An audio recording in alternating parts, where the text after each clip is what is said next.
datang dan mendengarkan audiobook yang dikeluarkan oleh Audiotune dengan novel yang berjudul Pengantin yang Ditukar, karya autor Yeni Tawati, dengan pengisi suara Rumi.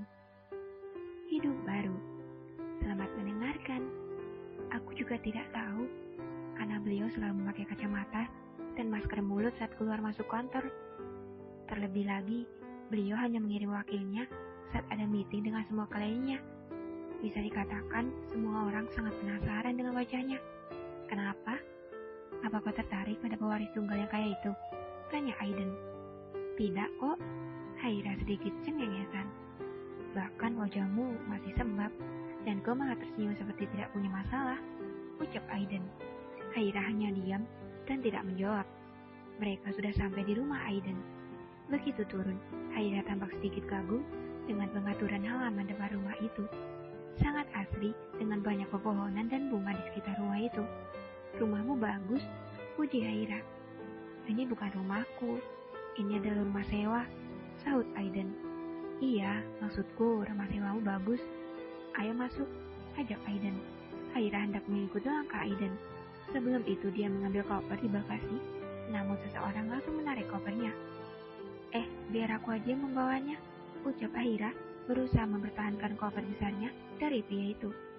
Dia adalah Dean, yang merupakan teman Aiden. Entah dari mana datangnya, tiba-tiba dia sudah ada di sana. Tidak, Nona, biar aku saja, ini pasti berat. Dean menarik koper itu. Tidak, biar aku aja. Maka terjadilah tarik-menarik koper. Hei, lepaskan, dasar pencuri. Kau mau mencuri pakaian dalam, ya? Teriak Haira. Seketika Dean melepas koper itu, dan Haira jatuh ke lantai dengan koper yang menimpa tangan badannya. Nona, maafkan aku. Dean mengangkat koper itu dan membantu Haira berdiri. Lagi pula, kenapa kau sampai ikut ke sini? Ini sudah malam, pulang sana, usir Haira. Dean menggaruk belakang kepalanya. Dia bingung harus bilang apa. Nona, jika Tuan Aiden melihatku tidak melakukan tugasku, maka aku akan kehilangan pekerjaan. Ayolah, kenapa bosku jadi begini? Batin Dean. Ada apa ini? Tanya Aiden yang mendengar keributan yang terjadi antara Haira dan Dean. Dia berusaha merampas koperku.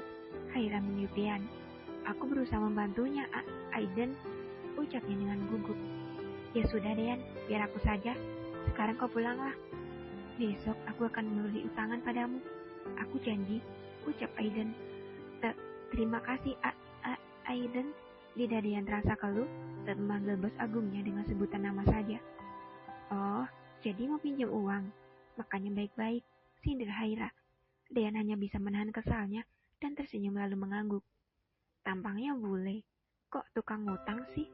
Harusnya tampang seperti itu lebih pantas jadi direktur, batin Haira. Aiden membawa koper Haira ke dalam. Dean melihat ke arah bosnya yang hampir hilang dari pandangan. Sampai kapan Tuhan akan bersandiwara seperti ini? Sejak kecil, Anda menutupi identitas asli Anda, batin Dean. Dia hanya tidak tahu bahwa tujuan Aiden bukan hanya itu saja, tetapi penyamarannya ini demi mengungkap misteri di balik meninggalnya orang tuanya 24 tahun yang lalu. Karena dia yakin kecelakaan yang dialami orang tuanya karena kesengajaan menurut cerita almarhum neneknya. Karena itu pula, sang nenek menutupi identitas Aiden karena takutnya Aiden akan menjadi sasaran dari orang yang telah membunuh kedua orang tuanya. Tadinya Aiden berpikir untuk menyewa detektif swasta.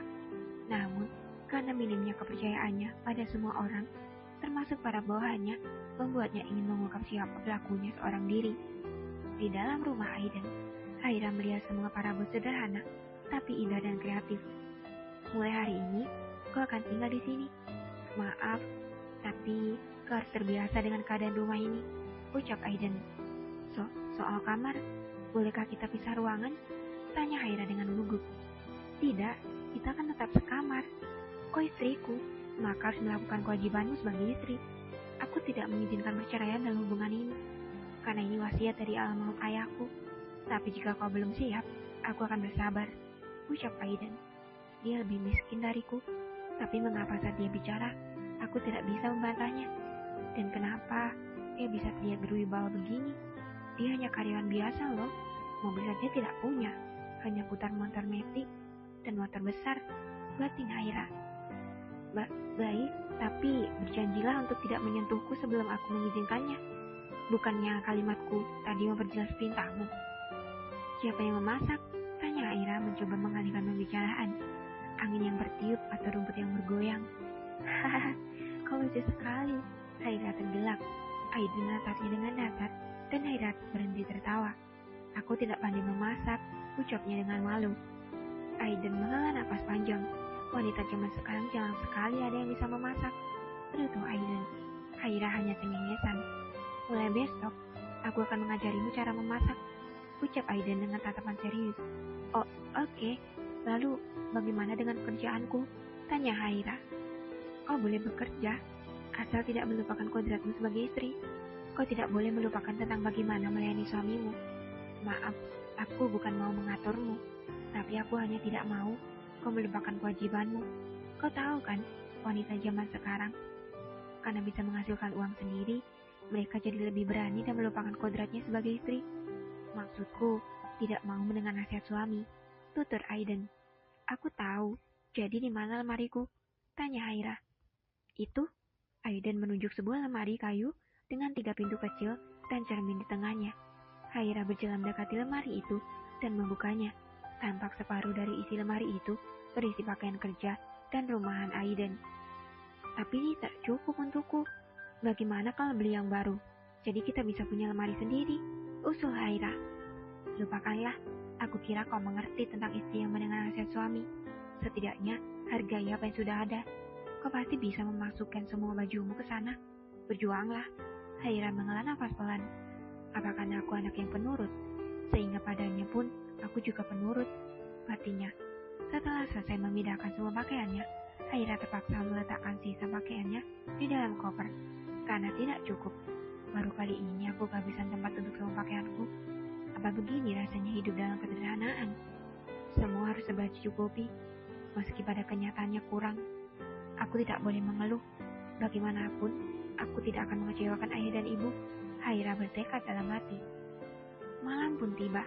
Haira mencium wangi masakan dari dapur. Dia segera pergi ke sumber aroma enak tersebut. Ternyata Aiden sedang memasak. Dia terlihat begitu cekatan dalam menggunakan alat-alat masak tersebut. Selesai memasak, dia meminta Haira membantu menata meja makan.